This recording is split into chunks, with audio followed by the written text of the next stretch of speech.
Good morning, children. Welcome to online classes, DEO Nalgonda. My name is K. Narsimhachari, School Assistant Physical Science, ZPHS, Pulimamidi. విద్యార్థులు మనం ఈరోజు రసాయన బంధం అనే పాఠ్యాంశం గురించి చర్చించుకుందాం. విద్యార్థులు మీరు గతం పాఠ్యాంశంలో మూలకాల వర్గీకరణ అనే పాఠ్యాంశంలో 115కు పైగా మూలకాలు ఉన్నట్టు మీరు గమనించడం జరిగింది. 115 మూలకాలను కూడా అవి ఏ స్థితిలో ఉన్నాయి, అలాగే వాటిలో ఎన్ని పరమాణువులు ఉన్నాయి, అవి ఏ విధంగా నిర్మాణం చెంది ఉన్నాయి అనే విషయాలను మీరు నేర్చుకొని ఉన్నారు. మీరు గమనించినటువంటి మూలకాలలో ఉదాహరణకి ఆక్సిజన్ ద్విపరమాణుక స్థితిలో, నైట్రోజన్ ద్విపరమాణుక స్థితిలో, క్లోరిన్ ద్విపరమాణుక స్థితిలో, మరికొన్ని ఏకపరమాణు స్థితిలో, మరికొన్ని బహుళ పరమాణు స్థితిలో ఉండడం మీరు గమనించి ఉన్నారు. మరి ఈ మూలకాలు ఈ రకంగా 2 లేదా 1 అంతకు మించిన పరమాణువులను కలిగి ఉండడానికి కారణమేమిటి? మరి ఆ విధంగా బహుళ పరమాణువులను కలిపి ఉంచేటటువంటి ఏదైనా ధర్మం ఉందా? లేకపోతే అవి 2 కలిసి ఉండడానికి కారణమేమిటి? అదేవిధంగా కొన్ని మూలకాలను, ముఖ్యంగా జడవాయు మూలకాలను ఏకపరమాణు స్థితిలోనే ఉంటాయని, అవి చర్యాశీలతను కలిగి ఉండవని, చర్యాశీలత కలిగి ఉండకపోతే వాటికి అధిక స్థిరత్వం ఉంటుందని కూడా మనం గత పాఠ్యాంశంలో నేర్చుకున్నాం. మరి ఈ విధంగా ఉండడానికి కారణం ఏమిటి? అదేవిధంగా మనము సమ్మేళనాలకు, ఉదాహరణకి నీరుంది, నీరు H2O అని రాయడానికి కారణం ఏమిటి? ఎందుకు HO2 రాయకూడదు? ఎందుకు HO2 రాయకూడదు? ఇలాంటి అనుమానాలు మనకు రావడం, మదిలోకి రావడం తప్పనిసరి. ఎవరికైనా ఈ రకమైన అనుమానాలు మైండ్లోకి రావడం జరుగుతుంది. మీకు కూడా ఇలాంటి అనుమానాలు వచ్చి ఉంటాయి. ఇలాంటి అనుమానాలను ఈ పాఠ్యాంశంలో మనము నివృత్తి చేసుకుంటాము. ఉదాహరణకి మనము నిత్య జీవితంలో వాడుతున్నటువంటి సాధారణమైనటువంటి ఉప్పు ఉంది. ఉప్పు యొక్క సాధారణమైన నామము సోడియం క్లోరైడ్. సోడియం క్లోరైడ్ని సోడియం మరియు క్లోరిన్ పరమాణువుల ద్వారా ఏర్పడినది అని మనకు అర్థమైంది. ఇప్పుడు మనము సోడియం క్లోరైడ్ని ఒక కుదుపు యంత్రంలో, షేకింగ్ మిషన్ అంటాం మనం దాన్ని, ఒక కుదుపు యంత్రంలో వేసి బాగా కుదుపుదాం. బాగా కుదిపినప్పుడు సోడియం క్లోరిన్ 2 పరమాణువులు విడిపోతాయా? కానీ విడిపోవు కదా. అంటే ఏమవుతుంది? ఇక్కడ సోడియంని క్లోరిన్ని పట్టి ఉంచే ఒక బలము ఏదో అక్కడ పనిచేస్తుంది అని అర్థం. అంటే ఒక అణువు ఏర్పడ్డప్పుడు దాంట్లో పాల్గొన్న పరమాణువులు పక్కపక్కన చేరిస్తే అణువు ఏర్పడ్డట్టు కాదు. ఆ అణువులను ఏదో ఒక బలము చేత లేదా బంధము చేత ఏర్పాటు చేయబడి ఉందని మనకు సోడియం క్లోరైడ్ని విడగొట్టలేని ప్రక్రియ ద్వారా మనకి అర్థమవుతుంది. అదేవిధంగా మరికొన్ని పరమాణువులు, బహుళ పరమాణువులతో ఏర్పడ్డ మూలకాలు, ఆ పరమాణువులను ఏదో ఒక బంధము లేదా బలము పట్టి ఉంచుతుంది అని మనకు అర్థమవుతుంది. మరి ఈ విధంగా పరమాణువులను పట్టి ఉంచే బంధమేమిటి, బలమేమిటి అని అనుమానం రాక మానదు. అయితే ఈ అనుమానానికి మనము కొంత వివరణను తీసుకోవాల్సిన అవసరం ఉంది. అదేమిటి అంటే 19వ శతాబ్దము చివరి నుండి 20వ శతాబ్దము తొలి నాళ్ళ వరకు మన శాస్త్రవేత్తలకి తెలిసినటువంటి బలాలు 3 రకాలు. అవేమిటి అంటే అయస్కాంత బలము, గురుత్వాకర్షణ బలము మరియు విద్యుదాకర్షణ బలము. ఈ 3 బలాలతో పాటు శాస్త్రవేత్తలు ఎలక్ట్రాన్లు, ప్రోటాన్లు మొదలైన మూల కణాల గురించి కూడా తెలిపి ఉన్నారు. అయితే శాస్త్రవేత్తలు ఈ బలాలను తెలుసుకున్న తర్వాత పరమాణువులను పట్టి ఉంచే బలాలు విద్యుదాకర్షణ బలాలు అని నమ్మడం జరిగింది. ఎప్పుడైతే 2 అంతకంటే ఎక్కువ పరమాణువులు ఒకదానినొకటి దగ్గరగా వచ్చినప్పుడు ఆ 2 పరమాణువుల మధ్యన కొన్ని మార్పులు జరుగుతాయి. అవేమిటి అంటే ఒక పరమాణువు యొక్క ఎలక్ట్రాన్లకు రెండవ పరమాణువు యొక్క కేంద్రకానికి మధ్యన ఆకర్షణ శక్తి ఉంటుంది. అదే సమయంలో 2 పరమాణువుల కేంద్రకాల మధ్య వికర్షణ శక్తి ఉంటుంది మరియు 2 పరమాణువుల ఎలక్ట్రాన్ల మధ్యల వికర్షణ శక్తి ఉంటుంది. అంటే 2 పరమాణువులు అతి సన్నిహితంగా దగ్గరగా వచ్చినప్పుడు ఇక్కడ వికర్షణ బలాలు, ఆకర్షణ బలాలు అనేవి పనిచేయడం జరుగుతుంది. ఈ విధంగా పనిచేస్తున్నప్పుడు పరమాణువుల మధ్య వికర్షణ బలము ఎక్కువైతే ఆ 2 పరమాణువులు సంయోగము చెందవు. ఒకవేళ 2 పరమాణువుల మధ్య ఆకర్షణ బలమే ఎక్కువగా ఉంది, అప్పుడు ఆ 2 పరమాణువులు సంయోగము చెంది ఒక బంధం ఏర్పడి అణువుగా మారడానికి ఛాన్సెస్ ఉన్నాయి. అయితే ఈ 2 పరమాణువుల మధ్య బంధం ఏర్పడ్డప్పుడు జరిగే మార్పులు ఏమిటంటే ఆ పరమాణువుల కేంద్రకాలలో కానీ పరమాణువు అంతరకక్షల్లో ఉన్న ఎలక్ట్రాన్ల మధ్య కానీ ఏ విధమైన మార్పు జరగదు. కేవలం పరమాణువుల బాహ్య కక్షల్లో ఉన్న ఎలక్ట్రాన్ల మధ్య మాత్రమే తేడాలు వస్తాయి. పరమాణువుల బాహ్య కక్షల్లో ఉన్న ఎలక్ట్రాన్లను మనము వ్యాలెన్సీ ఎలక్ట్రాన్లు అంటాము. అంటే 2 పరమాణువులు అతి దగ్గరగా వచ్చినప్పుడు వాటి యొక్క వ్యాలెన్సీ కర్పరాలు లేదా వ్యాలెన్సీ ఎలక్ట్రాన్లు లేదా బాహ్య కక్షల్లోని ఎలక్ట్రాన్ల మధ్యన జరిగే మార్పుల కారణంగానే ఆ 2 పరమాణువుల సంయోగం జరిగి రసాయన బంధం ఏర్పడుతుంది. మరి ఈ విధంగా బంధం ఏర్పడుతున్నప్పుడు మనకి ఒక అనుమానం వస్తుంది. మరి బంధం ఏర్పడ్డప్పుడు గత తరగతుల ఆధారంగా అప్పుడప్పుడు ఉష్ణ మార్పులు జరగడం చూసాం. అంటే ఉష్ణోగ్రత వెలువడడం, ఒక రసాయనిక సమీకరణంలో ఉష్ణోగ్రత గ్రహించబడడం, ఇట్లాంటి ఉష్ణోగ్రతలో మార్పులను మనం గమనించడం జరిగింది. మరి గ్రహించబడ్డ ఉష్ణము, వెలువడ్డ ఉష్ణము ఎక్కడ పోతుంది, ఏం జరుగుతుంది?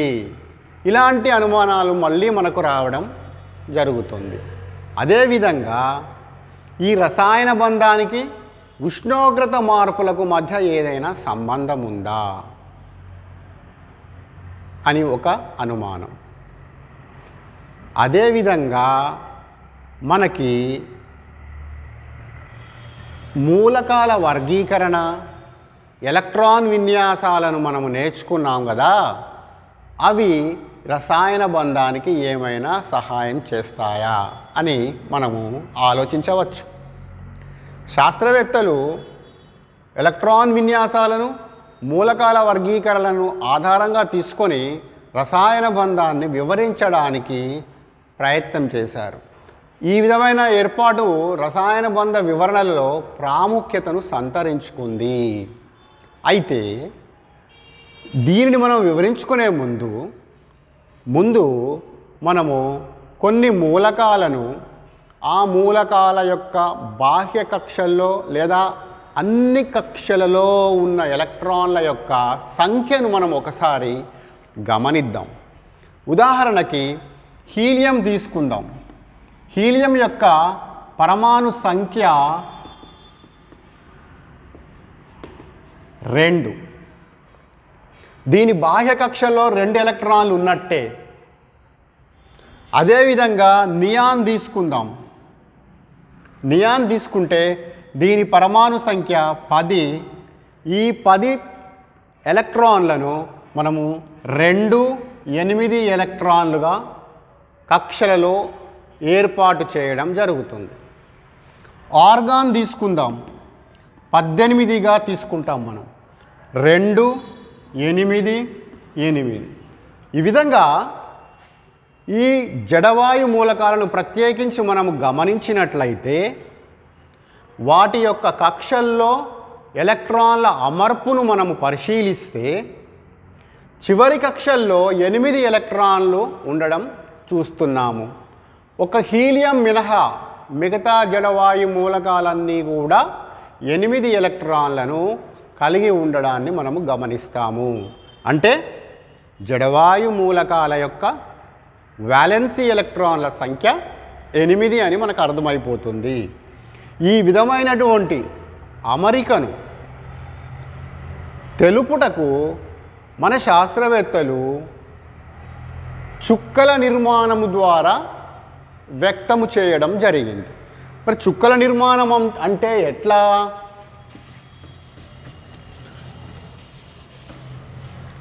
ఏదైనా ఒక పరమాణువులో ఉండే వ్యాలెన్సీ ఎలక్ట్రాన్లను చుక్కల నిర్మాణంలో చూపించేటప్పుడు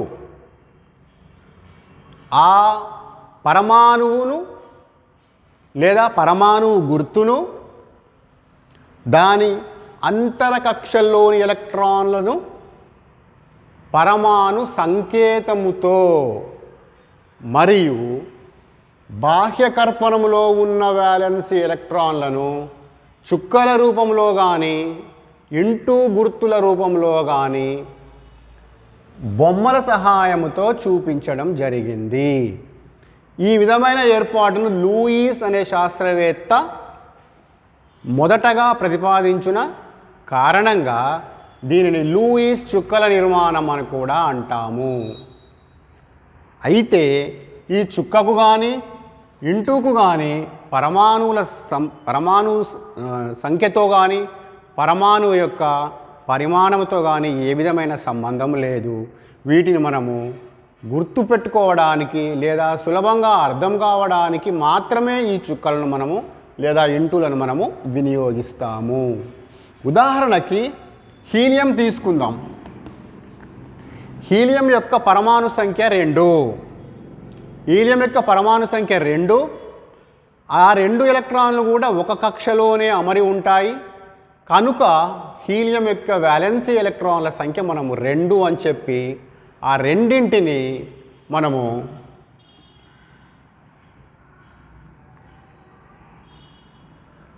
రెండు చుక్కల సహాయంతో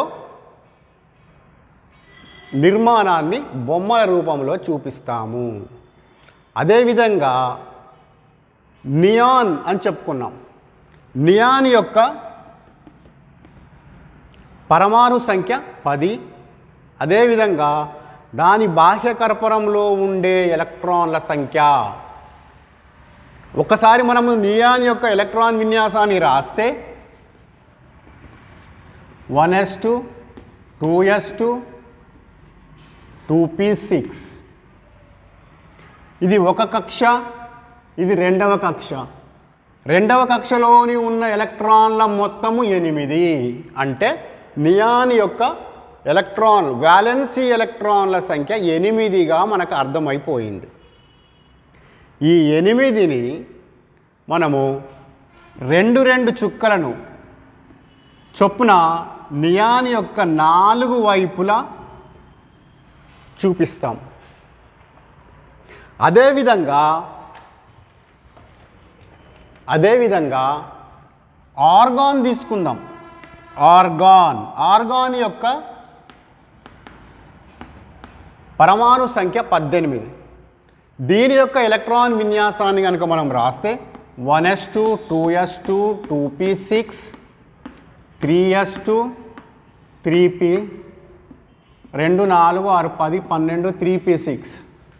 అంటే ఆర్గాన్ యొక్క 1వ కక్ష, 2వ కక్ష, 3వ కక్ష. ఆర్గాన్లో 3వ కక్షలో 8 ఎలక్ట్రాన్లు ఉన్నాయి. అంటే ఆర్గాన్ యొక్క వ్యాలెన్సీ ఎలక్ట్రాన్ల సంఖ్య 8 కనుక అట్లానే ఆర్గాన్ చుట్టూ కూడా రెండు ఎలక్ట్రాన్ల చొప్పున 4 వైపులా 8 ఎలక్ట్రాన్లను చూపిస్తాం.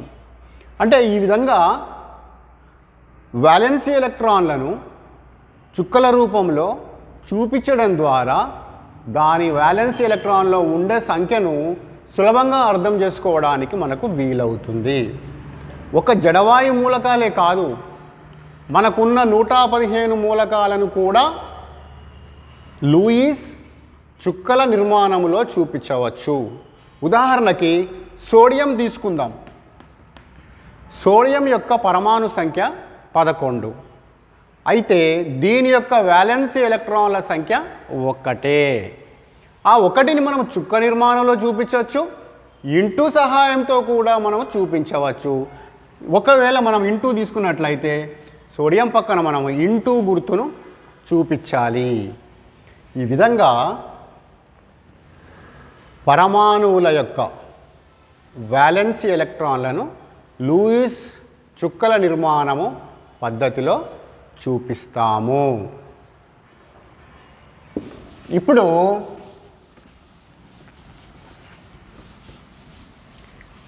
మనం గత తరగతిలో పరమాణువులను లేదా మూలకాలను పీరియాడిక్ పట్టికలో, మూలకాల ఆవర్తన పట్టికలో పొందుపరిచినటువంటి విధానాన్ని కూడా మనం అర్థం చేసుకున్నాం. ఇప్పుడు పరమాణువులలో ఉండే వ్యాలెన్సీ ఎలక్ట్రాన్ల సంఖ్యకి ఆ పరమాణువులు ఉండే గ్రూప్ యొక్క సంఖ్యకి ఏదైనా సంబంధం ఉందా అనేటటువంటి అనుమానం మనము వెరిఫై చేద్దాం. ఉదాహరణకి ఆవర్తన పట్టికలో హైడ్రోజన్ని మనము 1వ గ్రూప్లో పొందుపరచడం జరిగింది. హైడ్రోజన్ యొక్క పరమాణు సంఖ్య 1 అని తెలుసు. స్పష్టంగా దీని యొక్క వ్యాలెన్సీ ఎలక్ట్రాన్ల సంఖ్య కూడా 1 అని మనకు అర్థమైపోతుంది. కనుక దీని గ్రూప్ 1 అని తెలిసింది, ఆ వ్యాలెన్సీ ఎలక్ట్రాన్ల సంఖ్య 1 అని తెలిసింది. అంటే దీన్ని చూపించడానికి 1 ఎలక్ట్రాన్, 1 చుక్క తీసుకుంటాము, ఎక్కడైనా పెట్టవచ్చు. 1 చుక్క తీసుకుంటాము, 1 ఎలక్ట్రాన్ ఉంటుంది, 1వ గ్రూప్లో ఉంటుంది. అదేవిధంగా సోడియం తీసుకుందాం.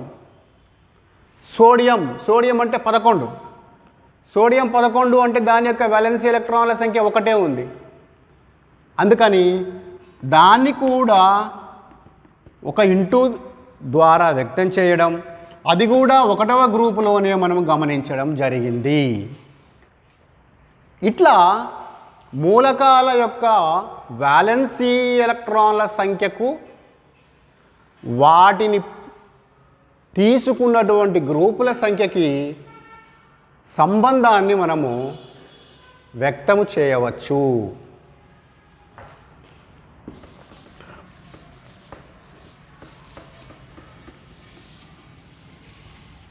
ఈ విధంగా గ్రూపులకి ఆ రకమైనటువంటి వ్యాలెన్సీ ఎలక్ట్రాన్లకు మధ్య సంబంధాన్ని వివరించిన తర్వాత వ్యాలెన్సీ ఎలక్ట్రాన్లు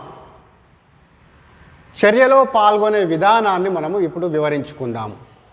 ఇప్పుడు మనకు ఒక అనుమానం వస్తుంది. ఎట్లా అంటే పరమాణువుల వ్యాలెన్సీ ఎలక్ట్రాన్లు కోల్పోవడం లేదా గ్రహించడం ద్వారా ఏం అర్థమవుతుంది? అదేవిధంగా జడవాయు మూలకాలు, ఉదాహరణకి హీలియం మినహా మిగతా జడవాయు మూలకాలన్నీ కూడా స్వల్పంగా చర్యలో పాల్గొన్నప్పటికీ వాటిని మనం ఇప్పుడు లెక్కలోకి తీసుకోము. ఎందుకంటే అనేక మార్పులకు లేదా ప్రత్యేక పరిస్థితులలో అవి చర్యలో పాల్గొంటాయి. కనుక ఇప్పుడు మనం జడవాయు మూలకాలను ఏ చర్యలో పాల్గొనవు అని అనుకుంటున్నాం. అయితే మిగతా మూలకాలన్నీ కూడా చర్యాశీలతను కలిగి ఉంటాయి అని చెప్పుకుంటున్నాం. మరి ఈ చర్యాశీలతలు అన్నిటికీ ఒకే రకంగా ఉండవు. మూలకాలను బట్టి చర్యాశీలత క్రమాలు ఉంటాయి. మరి చర్యాశీలత క్రమాలకి అంటే ఎక్కువ తక్కువ చర్యాశీలతలు ఉండడానికి గల కారణం ఏమిటి అంటే వీటన్నిటికీ ప్రత్యేకమైన కారణం వీటిల్లో ఉన్న వ్యాలెన్సీ ఎలక్ట్రాన్లను కోల్పోవడం కానీ గ్రహించడం కానీ జరిగి అవి జడవాయు మూలకాల యొక్క ఎలక్ట్రాన్ విన్యాసాన్ని పొందడానికి చేసే ప్రయత్నమే. ఈ రకంగా జడవాయు మూలకాల ఎలక్ట్రాన్ విన్యాసానికి పొందాలి అంటే మూలకాలన్నీ కూడా వాటి బాహ్య కక్షల్లో 8 ఎలక్ట్రాన్లను కలిగి ఉండాలి. ఏదైనా పరమాణువు దాని బాహ్య కక్షలో 8 ఎలక్ట్రాన్లను కలిగి ఉండేటటువంటి ధర్మాన్ని మనము అష్టక నియమము అని చెప్తాం. అష్టక నియమము అంటే మూలకాలు చర్యాశీలత కలిగి ఉండి అవి ఇతర పరమాణువులు లేదా దానిలాంటి పరమాణువులతోనే రసాయనిక చర్యలో పాల్గొనే ప్రయత్నంలో బాహ్య కక్షలో 8 ఎలక్ట్రాన్లను పొందడానికి లేదా అష్టక నియమాన్ని పొందడం ద్వారానే మనకి ఇక్కడ రసాయన బంధాలు ఏర్పడుతున్నాయి. మనము ఆవర్తన పట్టికను ఒకసారి గమనించినట్లయితే ఆవర్తన పట్టిక గ్రూపులుగాను పీరియడ్లు కానీ విభజించడం జరిగింది. ప్రధాన గ్రూపులైనటువంటి 1A 2A 3A మొదలైనటువంటి ప్రధానమైనటువంటి గ్రూపులను మనము గమనించడం జరుగుతుంది. ఇప్పుడు ఉదాహరణకి 1A గ్రూప్ తీసుకున్నట్లయితే దాంట్లో సోడియం దాని యొక్క పరమాణు సంఖ్య 11. ఇక్కడ చూడండి సోడియం యొక్క పరమాణు సంఖ్య 11. మనము ముందుగా దాని ఎలక్ట్రాన్ విన్యాసాన్ని రాసి ఉన్నాం. మళ్ళీ కనుక దాని ఎలక్ట్రాన్ విన్యాసాన్ని రాసి మనం గమనిద్దాం. 1s2 2s2 2p6 3s1. చూడండి ఇది 1వ కక్ష, ఇది 2వ కక్ష, ఇది 3వ కక్ష. స్పష్టంగా సోడియం యొక్క బాహ్య కక్ష 3వది. అంటే సోడియం యొక్క వ్యాలెన్సీ ఎలక్ట్రాన్ల సంఖ్య 1. చూడండి ఒక ఎలక్ట్రాన్ను కోల్పోయినట్లయితే సోడియం 2వ కక్షను బాహ్య కక్షగా తయారు చేసుకునే వీలుంది.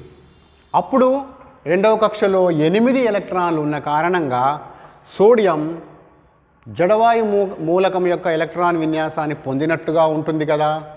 అందుకని సోడియం ఏం చేస్తుంది? ఒక ఎలక్ట్రాన్ను కోల్పోవడానికి ప్రయత్నం చేస్తుంది. ఆ విధంగా సోడియం యొక్క పరమాణు సంఖ్య 11. దీంట్లో 2 8 1 ఎలక్ట్రాన్లు కక్షల్లో ఉంటాయి. ఈ ఎలక్ట్రాన్ల నుండి ఒక ఎలక్ట్రాన్ను కోల్పోవడం ద్వారా కోల్పోయి 2, 8 ఎలక్ట్రాన్లను దాని యొక్క స్థిర కక్షల్లో ఉండేలా చూస్తుంది. ఇది ఎలక్ట్రాన్ను కోల్పోయిన కారణంగా దీన్ని ఒక ఎలక్ట్రాన్ కోల్పోయిన కారణంగా దీన్ని ఏకధనాత్మక అయాన్ అంటాం. అంటే సోడియం ఒక ఎలక్ట్రాన్ కోల్పోయినందున ఒక ప్లస్ దాని కుడివైపు పైభాగంలో రాసి దీన్ని ఏకధనాత్మక అయాన్ అంటారు.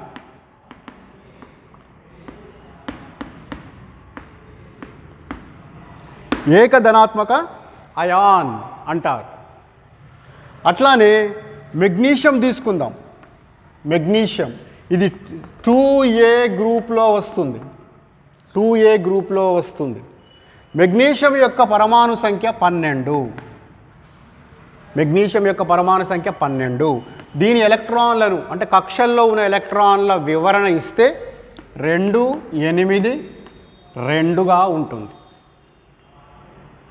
స్పష్టంగా బాహ్య కక్షలో ఉండే ఎలక్ట్రాన్ల సంఖ్య 2గా గమనిస్తున్నాము. అప్పుడు ఏం చేయాలి? మెగ్నీషియము తన లాస్ట్ కక్షను దీనిగా చేసుకోవాలి అంటే ఈ 2 ఎలక్ట్రాన్లను కోల్పోవాలి. అందువల్ల అది 2 ఎలక్ట్రాన్లను కోల్పోయి జడవాయు మూలక నియమాన్ని పొంది ద్విధనాత్మక అయాన్గా మారిపోతుంది. ద్విధనాత్మక అయాన్, ద్విపరమాణుక లేదా 2 పరమాణులను కోల్పోయిన కారణంగా దీన్ని మనము Mg2+ అని, ఇది కూడా ఒక ధనాత్మక అయానే. ఎందుకు? ఎలక్ట్రాన్లను కోల్పోయింది. ఏ మూలకాలైతే ఏ పరమాణువులైతే ఎలక్ట్రాన్లను కోల్పోయి ధనాత్మక అయాన్లు అవుతున్నాయో అలాంటి వాటిని మనము క్యాటయాన్లు అని కూడా అంటాం. క్యాటయాన్లు అంటాం. ఇక్కడ క్యాటయాన్ అంటే బాగా గుర్తుంచుకోవడానికి మనకు ఒక షార్ట్కట్ రూపంలో ఎలా గుర్తుపెట్టుకోవచ్చు అంటే, క్యాటయాన్ అంటే సితో స్టార్ట్ అవుతుంది.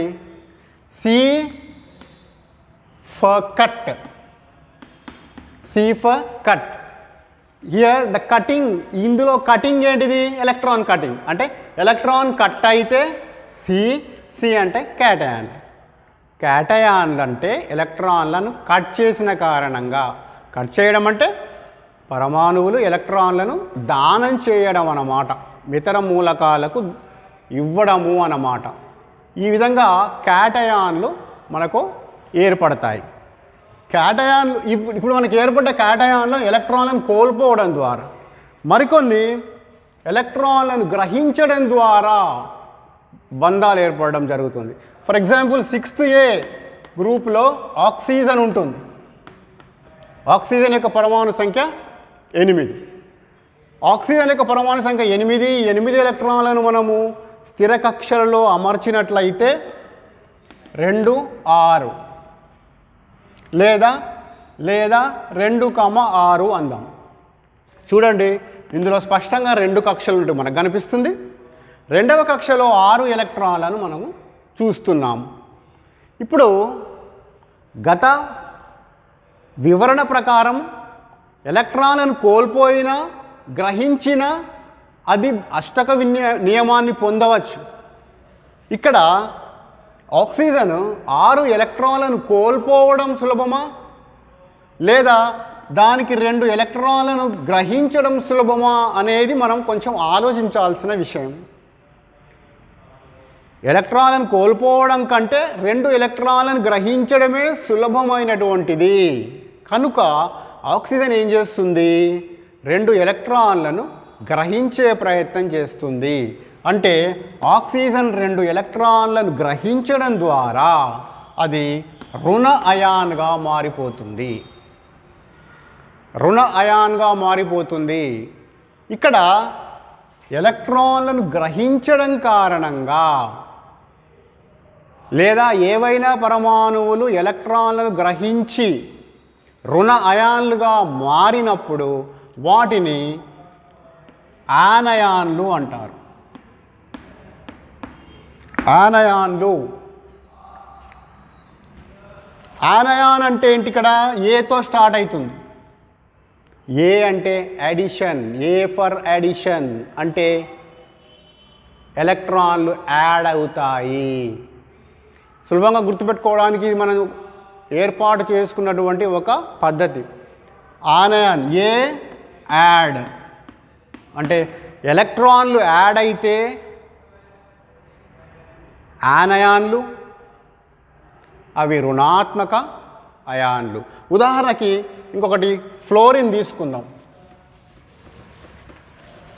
ఫ్లోరిన్ 7th A గ్రూప్లో ఫ్లోరిన్ 9వ మూలకం.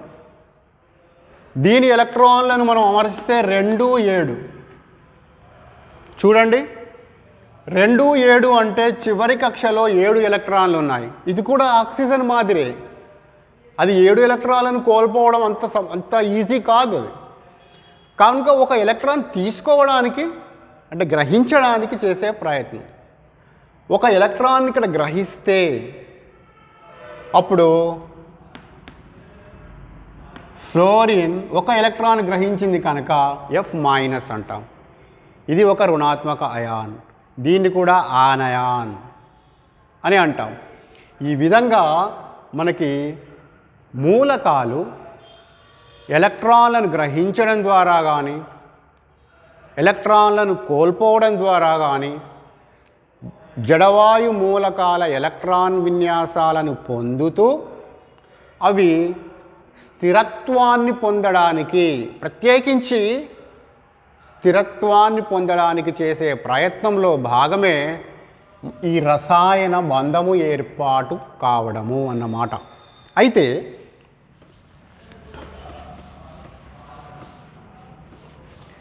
ఇప్పుడు ఆవర్తన పట్టికలో ఉన్న మూలకాలన్నీ కూడా ఎలక్ట్రాన్లను కోల్పోవడం, కొన్ని కోల్పోతాయి, కొన్ని ఎలక్ట్రాన్లను గ్రహిస్తాయి, మరికొన్ని మనకు ఎలక్ట్రాన్లను పంచుకోవడం ద్వారా కూడా బంధాలు ఏర్పడతాయి. వీటి గురించి మనం తరువాత తరగతిలో విపులంగా చర్చించుకుంటాం. అయితే ఇప్పుడు మనము కేవలం ఎలక్ట్రాన్లను కోల్పోతే ఏవి కోల్పోతున్నాయి, ఎలక్ట్రాన్లను ఏవి గ్రహిస్తున్నాయి. ఉదాహరణకు చూడండి, ఆక్సిజన్ అన్నాం మనం. ఇదేం చేసింది? ఎలక్ట్రాన్లను గ్రహించింది, 2 ఎలక్ట్రాన్లను గ్రహించింది. ఇవి ఏవైతే ఎలక్ట్రాన్లను గ్రహిస్తాయి, ఎలక్ట్రాన్లను గ్రహించడంలో కూడా ఒక ఎలక్ట్రాన్ గ్రహించవచ్చు, 2 ఎలక్ట్రాన్లను గ్రహించవచ్చు, 3 ఎలక్ట్రాన్లను గ్రహించవచ్చు. ఈ విధంగా ఎలక్ట్రాన్లను గ్రహిస్తున్నటువంటి వాటిని అలోహాలు అంటాం. అదే సోడియం తీసుకున్నాం. సోడియం యొక్క ఎలక్ట్రాన్ పరమాణు సంఖ్య 11. ఇది ఒక ఎలక్ట్రాన్ను కోల్పోయి ధనాత్మక అయాన్గా మారింది అన్నాం. ఇట్లా సోడియం ఎలక్ట్రాన్ను కోల్పోవడం ద్వారా దాన్నే దానం చేయడం అని కూడా అంటాం. కోల్పోవడం ద్వారా ధనాత్మక అయాన్లుగా మారినవి. ఈ ధనాత్మక అయాన్లుగా మారినవి లోహాలు. అంటే అలోహాలేమో రుణాత్మక అయాన్లుగా, అంటే ఎలక్ట్రాన్లను గ్రహించి రుణాత్మక అయాన్లుగా మారుతున్నాయి. లోహాలు ఎలక్ట్రాన్లను కోల్పోయి ధనాత్మక అయాన్లుగా మారుతున్నాయి. ఇది లోహాలు అలోహాల యొక్క లక్షణం. ఈ విధంగా రసాయనిక చర్యలో పాల్గొనడానికి ఈ రకమైన మార్పులు జరుగుతూ ఉంటాయి. విద్యార్థులు, ఇప్పటివరకు మీకు రసాయన బంధం ఏ విధంగా ఏర్పడుతుంది, పరమాణువులు ఏ రకంగా స్థిరత్వాన్ని పొందడానికి ప్రయత్నిస్తున్నాయి, ఎలక్ట్రాన్లను కోల్పోతే ఏమంటాము, ఎలక్ట్రాన్లను గ్రహించడం వల్ల ఏమంటాము, ఇలాంటి విషయాలన్నింటినీ కూడా మీరు స్పష్టంగా అర్థం చేసుకున్నారని అనుకుంటాను.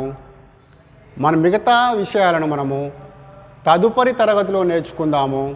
అంతవరకు ఉంటాను. Thank you.